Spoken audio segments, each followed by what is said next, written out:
Hello दोस्तों, एक बार फिर से आपका स्वागत है आपके अपने YouTube channel the top GK पर। और मैं हूं विजेंद्र सिंह। दोस्तों, आज की वीडियो में हम लोग देखेंगे आधुनिक भारत यानी आधुनिक काल के प्रमुख संधियां पूरे डिटेल में। जैसे पुरंदर की संधि 1665 में हुआ था। 22 जून 1665 ईस्वी में पुरंदर के किले पर मुगलों की विजय और रायगढ़ की घेराबंदी के बाद मिर्जा राजा जय सिंह और शिवाजी के मध्य हुई थी। शिवाजी ने सन 1664 में मुगलों का एक महत्वपूर्ण बंदरगाह सूरत को लूटा था। तत्पश्चात औरंगजेब ने शिवाजी को परास्त करने के लिए आमेर राजा जय सिंह को भेजा। जय सिंह ने बीजापुर के सुल्तान यूरोपियन शक्तियाँ तथा छोटे सामंतों का सहयोग लेकर पूना में शिवाजी पर आक्रमण कर दिया। इस युद्ध में शिवाजी को हानि होने लगी और हार की संभावना को देखते हुए शिवाजी ने संधि का प्रस्ताव भेजा।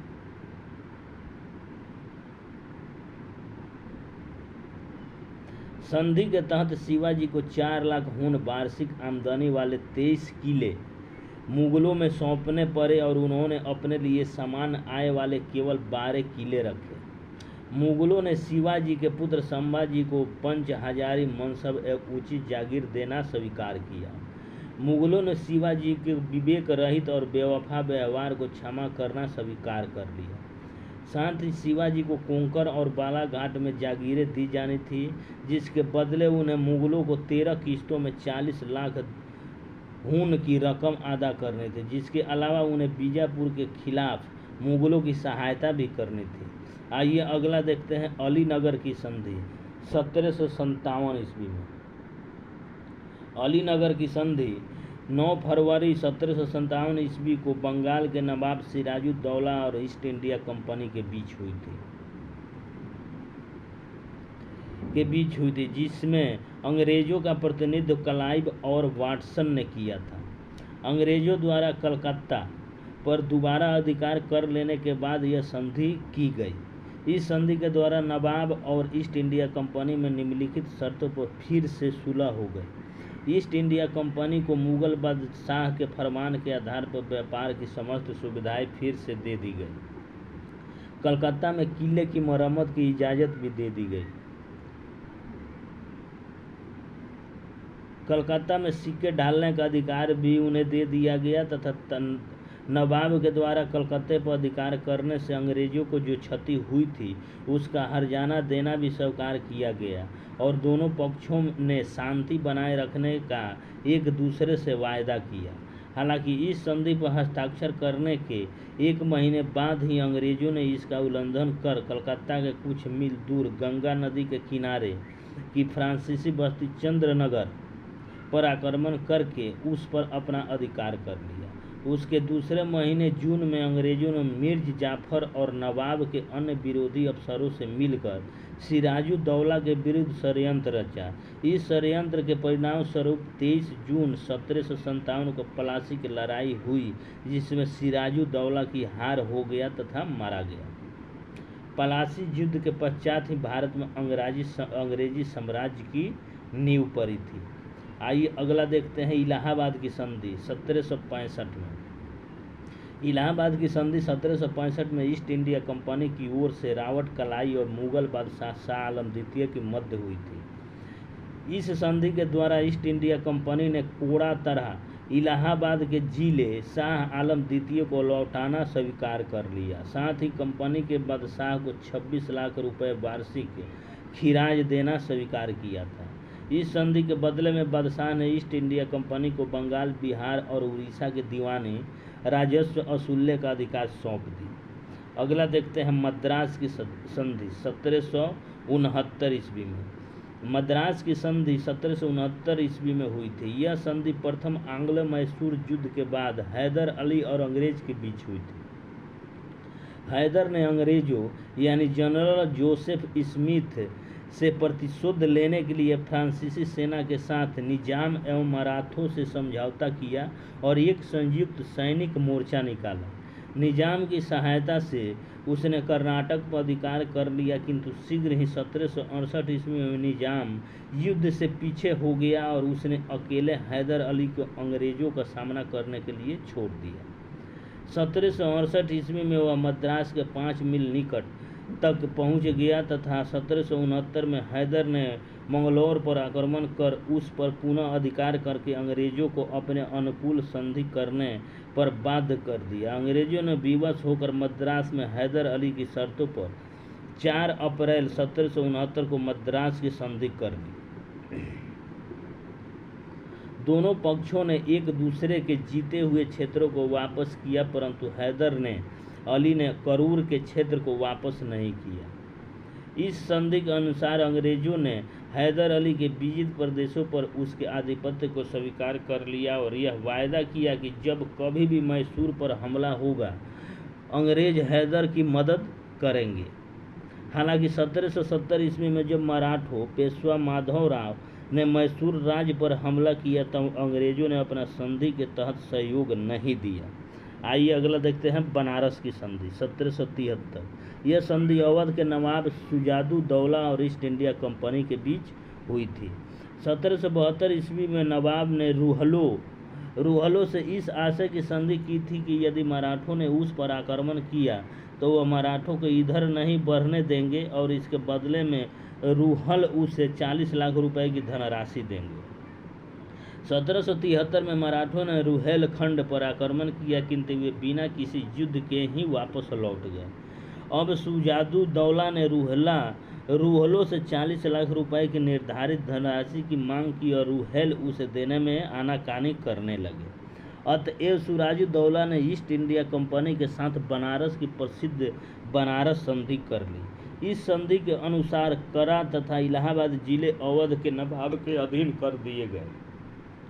अवध के नवाब शुजादुद्दौला ने इन जिलों की एवज में कंपनी को 5 लाख रुपए तथा वार्षिक आर्थिक सहायता देना स्वीकार किया। इससे पहले यह जिले मुगल बादशाह शाह आलम द्वितीय को दे दिए गए थे। नवाब की शर्त के अनुसार कंपनी ने नवाब के संरक्षण के लिए अवध में अपनी एक सैनिक टुकड़ी तैनात करना स्वीकार कर लिया और सेना का संपूर्ण व्यय भार नवाब को वहन करना होगा। बनारस में ही उसे बंगाल के गवर्नर वारेन हेस्टिंग्स द्वारा यह आश्वासन मिला कि कंपनी रूहलों से 40 लाख रुपए प्राप्त करने में शुजादुद्दौला की सहायता अंग्रेज पलटन के द्वारा करेगी, क्योंकि शुजादुद्दौला की दृष्टि में रूहलों से वह धनराशि उसको मिलनी थी। आइए देखते हैं बनारस की द्वितीय संधि 1775 में। यह संधि राजा चेतन सिंह और ईस्ट इंडिया कंपनी के बीच में हुई थी। चेतन सिंह बनारस का राजा था जो ईस्ट इंडिया कंपनी के प्रति निष्ठा रखता था। उसकी मैसूर और मराठों से कभी नहीं बनती थी। पहले चेतन सिंह अवध के नवाब का सामंत था, लेकिन बाद में उसने अपनी निष्ठा ईस्ट इंडिया कंपनी के प्रति व्यक्ति की और संधि कर ली। उसने यह प्रभुत्व इस शर्त पर स्वीकार किया कि वह कंपनी को 22.5 लाख रुपए का वार्षिक नजराना दिया करेगी।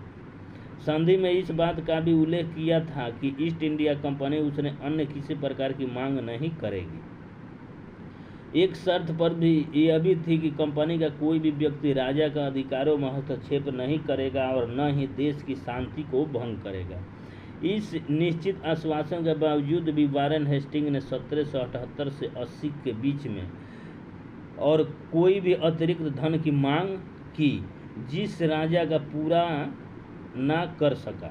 हेस्टिंग ने चेतन सिंह का सारा राजपद जब्त करके उसके भतीजे को इस शर्त पर सौंप दिया।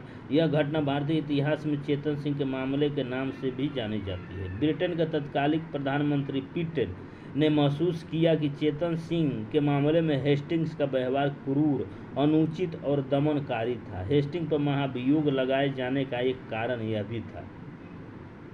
सूरत की संधि 1775 में हुई थी। राघोवा रघुनाथ राव और अंग्रेजों के बीच में। राघोवा पेशवा बाजीराव प्रथम का द्वितीय पुत्र था। वह अपने बड़े भाई बालाजी बाजीराव की मृत्यु के बाद उसके पुत्र और अपने भतीजे माधवराव प्रथम को पेशवा बनाए जाने के खिलाफ था।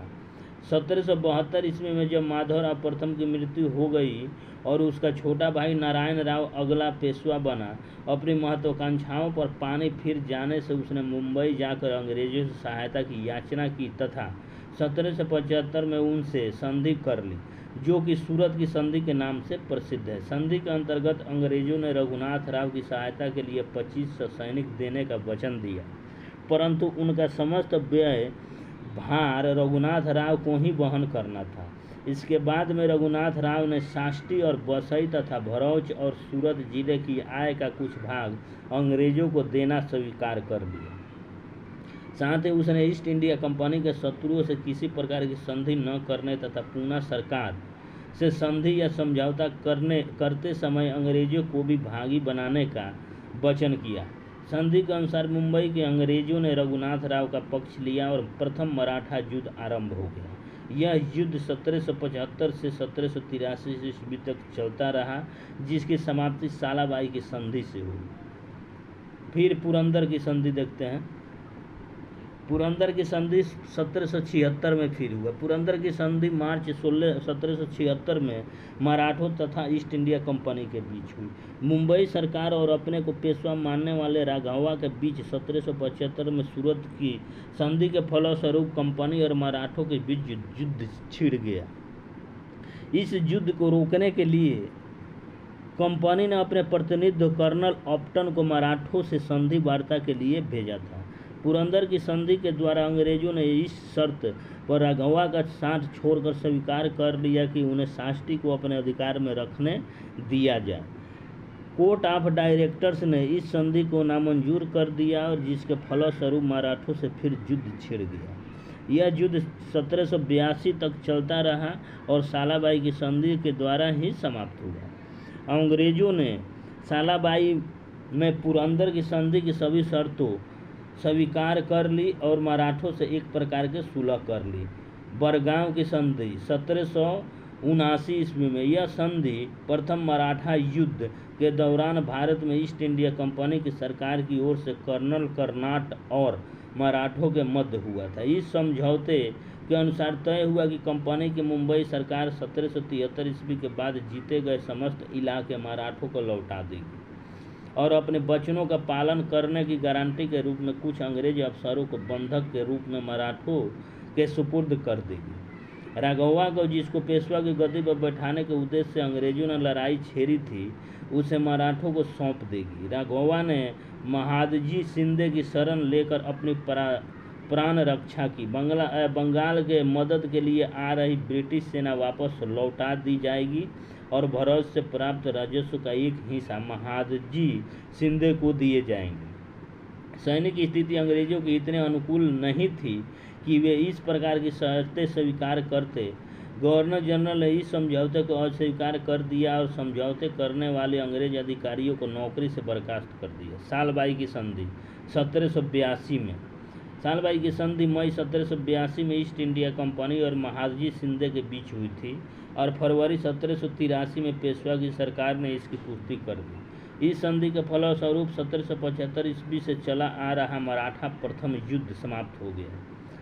संधि के शर्तों के अनुसार साष्टी टापू अंग्रेजों के अधिकार में ही रहा और अंग्रेजों ने राघवा का पक्ष लेना छोड़ दिया और मराठा सरकार ने इसे पेंशन देना स्वीकार कर दिया। अंग्रेजों ने माधव राव नारायण को पेशवा मान लिया और यमुना नदी के पश्चिम का समस्त भूभाग महादजी शिंदे को लौटा दी। अंग्रेजों और मराठों में यह संधि 20 वर्षों तक शांतिपूर्वक चलती रही। इस संधि से सर्वाधिक लाभ अंग्रेजों को ही प्राप्त हुआ, क्योंकि अब उन्हें टीपू सुल्तान जैसे अन्य शत्रुओं से निश्चितता पूर्वक निपटने तथा अपनी शक्ति और स्थिति को और भी मजबूत करने का अवसर मिल गया। मंगलौर की संधि 1784 में हुई थी। मंगलौर की संधि मार्च 1784 में अंग्रेजों और टीपू सुल्तान के मध्य हुई थी।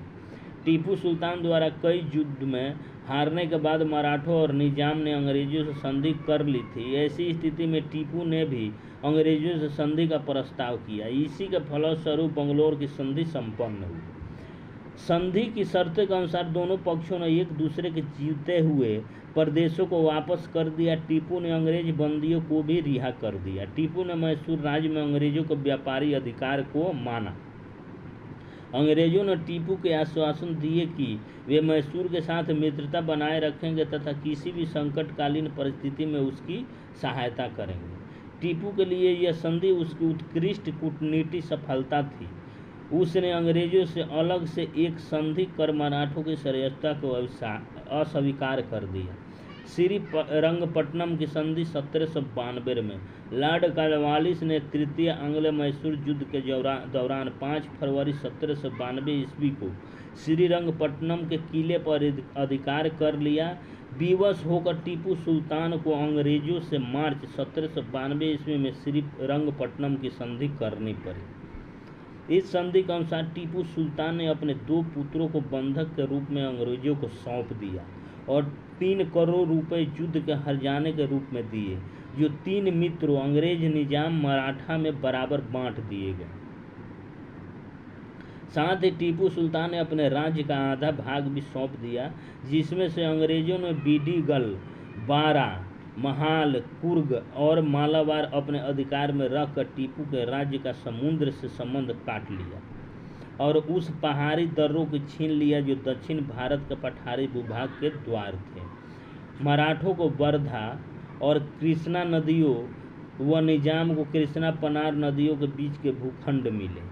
सहायक संधि 1798 में लॉर्ड बेनेगली ने भारत में सहायक संधि प्रणाली की शुरुआत की, जिसके तहत सहयोगी भारतीय राज्य के शासकों को अपने शत्रुओं के विरुद्ध अंग्रेजों से सुरक्षा प्राप्त करने के बदले में ब्रिटिश सेना के रख रखाव के लिए आर्थिक रूप से भुगतान करने की बाध्य किया गया था।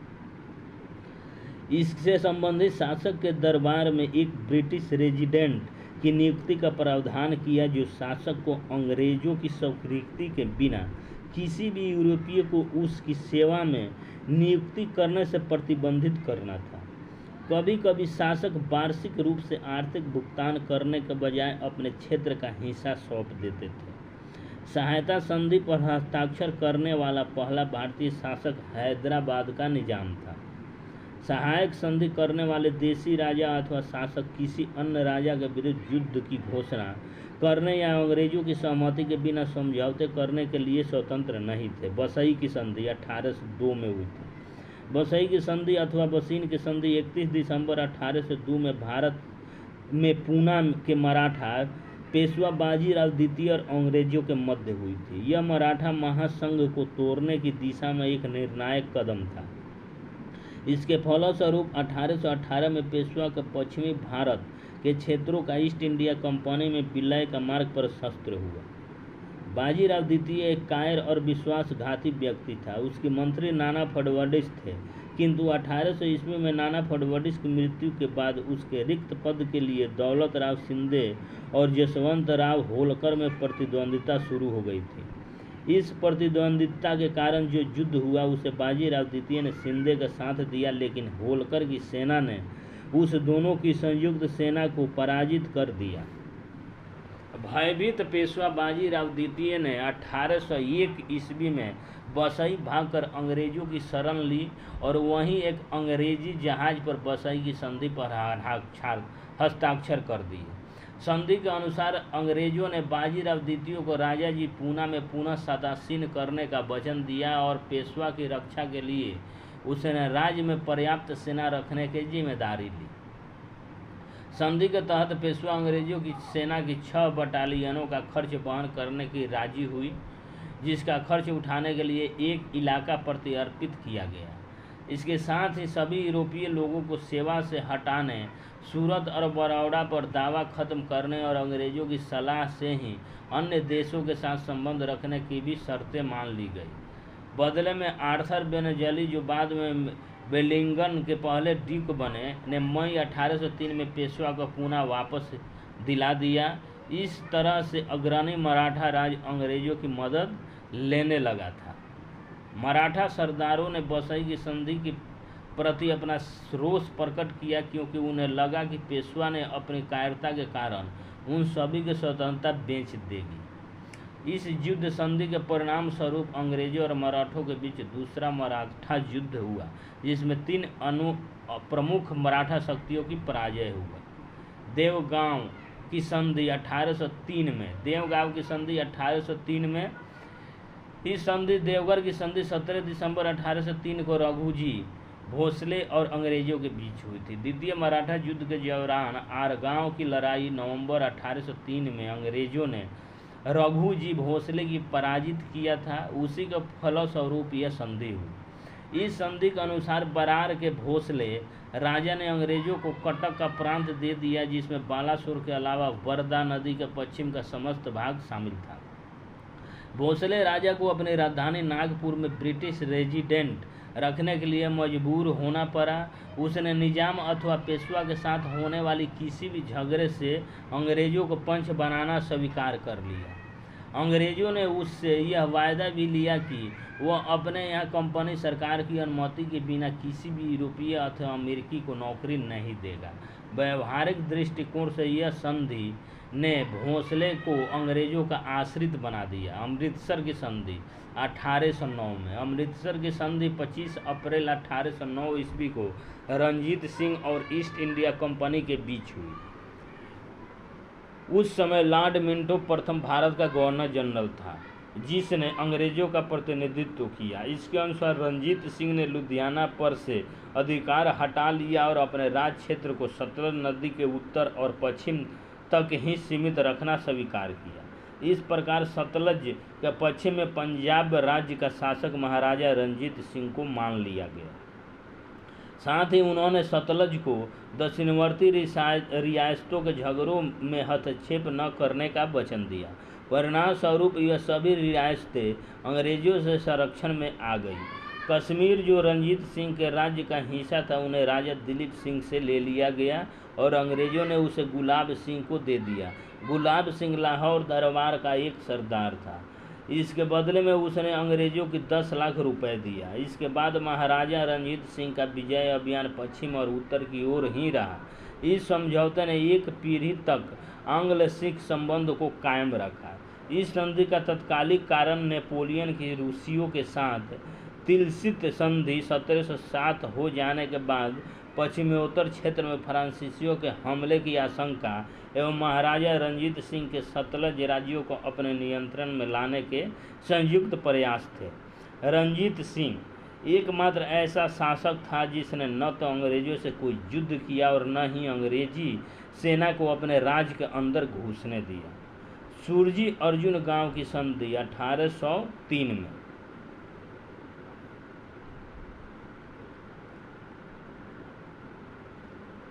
अर्जुन गांव की संधि 1803 में। सुरजी अर्जुन गांव की संधि 1803 में अंग्रेजों और दौलत राव सिंधे के बीच हुई थी। इस संधि के फलस्वरूप दोनों के बीच चलने वाला युद्ध समाप्त हो गया। संधि के अनुसार सिंधे ने अपने दरबार में ब्रिटिश रेजिडेंट रखना स्वीकार कर लिया और बसई की संधि को स्वीकार किया।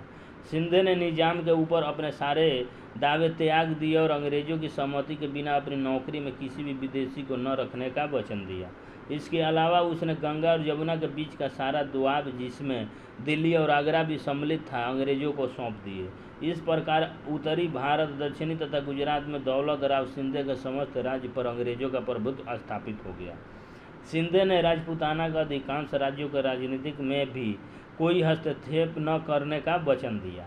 अर्जुन गांव की संधि के द्वारा सिंधे की स्वतंत्रता समाप्त हो गई तथा उत्तरी भारत के अधिकांश भाग में ब्रिटिश साम्राज्य की स्थापना साकार हुई। ग्वालियर की संधि 1817 में। पिंडारियों के विरुद्ध अभियान के दौरान अंग्रेज अधिकारी लॉर्ड हेस्टिंग एवं मराठा सरकार महादजी शिंदे के बीच 5 नवंबर 1817 को एक संधि हुई, जिसे ग्वालियर की संधि कहा जाता है। इस संधि के अनुसार सिंधिया पिंडरियों की पुनः नियुक्ति नहीं करेगा और न कोई सहायता करेगा। सिंधिया पिंडारियों के विरुद्ध 5000 घुड़सवार नियुक्त करेगा। सिंधिया अंग्रेजों की सहमति के बिना अपनी सेना की स्थिति परिवर्तन एवं उनकी बढ़ोतरी नहीं करेगा। इसके साथ ही अरजान गांव और सुरजी की संधियों के होने के बावजूद अंग्रेजों को उदयपुर, जोधपुर, कोटा, बूंदी और चंबल के किनारे के अन्य राज्यों के साथ संबंध बनाने में छूट होगी। पूना की संधि 1818। 3 जून 1818 में यह संधि पेशवा बाजीराव द्वितीय और अंग्रेजों के मध्य हुई थी। इस लड़ाई में पेशवा की सेना का हार हो गई और उसका योग्य सेनापति गोखले मारा गया। नवंबर 1817 में बाजीराव द्वितीय के नेतृत्व में संगठित मराठा सेना ने पूना की अंग्रेजी रेसिडेंसी को लूट कर जला दिया और खरकी स्थित अंग्रेजी सेना पर हमला कर दिया, लेकिन वह पराजित हो गया। इसके पश्चात वह 2 और लड़ाइयों में जनवरी 1818 में कोरेगांव और 1 महीने के बाद आष्टी की लड़ाई में भी पराजित हुआ। बाजीराव द्वितीय ने भगाने की कोशिश की, लेकिन 3 जून 1818 को उसे अंग्रेजों के सामने आत्मसमर्पण करना ही पड़ा और उनसे संधि करनी पड़ी। यह संधि इतिहास में पूना की संधि के नाम से प्रसिद्ध है। अंग्रेजों ने इस बार पेशवा का पद ही समाप्त कर दिया और बाजीराव द्वितीय को अपदस्थ करके बंदी के रूप में कानपुर के निकट बिठूर भेज दिया, जहां 1853 ईस्वी में उनकी मृत्यु हो गई। इस प्रकार मराठों की स्वतंत्रता नष्ट करने के लिए बाजीराव द्वितीय सबसे अधिक जिम्मेदार माना जाता है। गडमक की संधि 1879 में। गडमक की संधि द्वितीय अफगान युद्ध 1878 से 1880 ईस्वी के दौरान मई 1879 में भारतीय ब्रिटिश सरकार के तत्कालिक वायसराय लॉर्ड लिटन और अफगानिस्तान के अपदस्थ अमीर शेर अली के पुत्र याकूब खां के बीच हुई थी। इस संधि के अंतर्गत याकूब खां, जिसे अमीर के रूप में मान्यता दी गई थी, अपने विदेशी समस्त ब्रिटिश निर्देशन से संचालित करने, राजधानी काबुल में ब्रिटिश रेसिडेंट रखने और कुर्रम दर्रे पर पिसिन और सीबी जिलों को ब्रिटिश नियंत्रण में कर लेने के लिए राजी हो गया। गडमक की संधि लॉर्ड लिटन की अफगान नीति की सबसे बड़ी उपलब्धि थी, किंतु अंग्रेजों की यह विजय अल्पकालीन थी। गडमक की संधि के केवल 4 महीने बाद ही 2 सितंबर 1879 को अफगानों ने फिर सिर उठाया और उन्होंने ब्रिटिश रेजिडेंट की हत्या कर गडमक संधि को रद्द कर दिया। अफगानिस्तान में युद्ध फिर से भड़क उठा और वह फिर तभी समाप्त हुआ जब अंग्रेजों ने अपने आश्रित याकूब खां को अफगानों के हाथ समर्पित कर दिया और काबुल में अपना रेजिडेंट रखने का विचार तथा संधि के अंतर्गत मिला समग्र अफगान क्षेत्र त्याग दिया। सुगौली की संधि 1816 ईस्वी में सुगौली की संधि 9वीं सदी के शुरुआती दौर में ब्रिटिश ईस्ट इंडिया कंपनी और नेपाल के मध्य हुई थी। यह संधि 4 मार्च 1816 को संपन्न हुआ। इस संधि के साथ ही अंग्रेजों और नेपालियों के बीच वर्ष 1814 से चली आ रही जंग का अंत हुआ। संधि के तहत नेपाल को अपना 1/3 इलाका ब्रिटिश भारत के अधीन कर देना पड़ा। इसमें पूर्वी छोर पर स्थित दार्जिलिंग और तीस्ता दक्षिण पश्चिम क्षेत्र में बसे नैनीताल, पश्चिमी छोर पर बसे कुमाऊं, गढ़वाल के अलावा कुछ तराई इलाके भी शामिल थे। संधि के अनुसार काठमांडू में एक ब्रिटिश प्रतिनिधित्व की नियुक्ति तथा ब्रिटेन की सैन्य सेवाओं में गोरखाओं की नियुक्ति का मार्ग भी प्रशस्त हो गया। वर्ष 1923 में सुगौली संधि के स्थान पर सतत शांति और मैत्री संधि के नाम से एक नई संधि की गई, लाहौर की संधि 1846। लाहौर की संधि अंग्रेजों और सिखों के मध्य 9 मार्च 1846 को हुई थी। इस संधि से लॉर्ड हार्डिंग ने लाहौर के आर्थिक साधनों को नष्ट कर दिया। संधि के शर्तों के अनुसार अंग्रेजों को दलीप सिंह ने सतलज नदी के पार के प्रदेश तथा सतलज नदी एवं ब्यास नदी के मध्य स्थित सभी दुर्गों को देना ही स्वीकार कर लिया। इसके अलावा महाराजा ने 1.5 करोड़ रुपए युद्ध हर्जाना के रूप में देना तथा अपनी सेना को 12,000 घुड़सवार एवं 20,000 पैदल सैनिकों तक सीमित रखना स्वीकार कर लिया। अंग्रेजों ने अल्पायु दलीप सिंह को महाराजा रानी जिंदा कौर, बीबी साहिबा जिसे बोला जाता है को संरक्षिका एवं लाल सिंह जो जिंदा रानी का प्रेमी था को वजीर के रूप में मान्यता दी तथा सर हेनरी लॉरेंस को लाहौर का रेजिडेंट नियुक्त किया। इसके अलावा 11 मार्च को संपन्न हुई एक पूरक संधि के द्वारा अंग्रेजी सेना को दिसंबर 1846 ईस्वी तक अंग्रेजों में लाहौर में रख दिया गया, जिसमें हार्डिंग ने यह तर्क किया कि महाराजा दलीप सिंह के व्यस्त होने तक सेना का वहां रहना अनिवार्य है। वर्साय की संधि 1919 में। वर्साय की संधि 28 जून 1919 को हुई थी। यह संधि प्रथम विश्व युद्ध के अंत में जर्मनी और गठबंधन देशों ब्रिटेन, फ्रांस, अमेरिका तथा रूस आदि के बीच में हुई थी। प्रथम विश्व युद्ध में जर्मनी की पराजय हुई और उसने 28 जून 1919 के दिन वर्साय की संधि पर हस्ताक्षर किए। इस संधि के परिणाम स्वरूप जर्मनी को अपनी भूमि के एक बड़े हिस्से से हाथ धोना पड़ा। दूसरे राज्यों पर उसके द्वारा अधिकार करने पर पाबंदी लगा दी गई, उनकी सेना का आकार सीमित कर दिया गया और भारी क्षतिपूर्ति थोप दी गई। वर्साई की संधि को जर्मनी पर जबरदस्ती थोपा गया था। इस कारण एडोल्फ हिटलर और अन्य जर्मन लोगों उसे अपमानजनक मानते थे। यही कारण था कि वह संधि द्वितीय विश्व युद्ध के कारणों में से एक थी। तो दोस्तों, यह वीडियो कैसा लगा, यह क्लास कैसा लगा, कमेंट कीजिए। और अगर आप वीडियो को अच्छा मानते हैं और अच्छा समझ गए इस वीडियो में क्या मैं बताना चाहता हूं, तो चैनल को सब्सक्राइब कीजिए, शेयर कीजिए और बेल आइकन को दबा दीजिए ताकि इस प्रकार की जो भी वीडियो आए उसका नोटिफिकेशन आपको मिल जाए।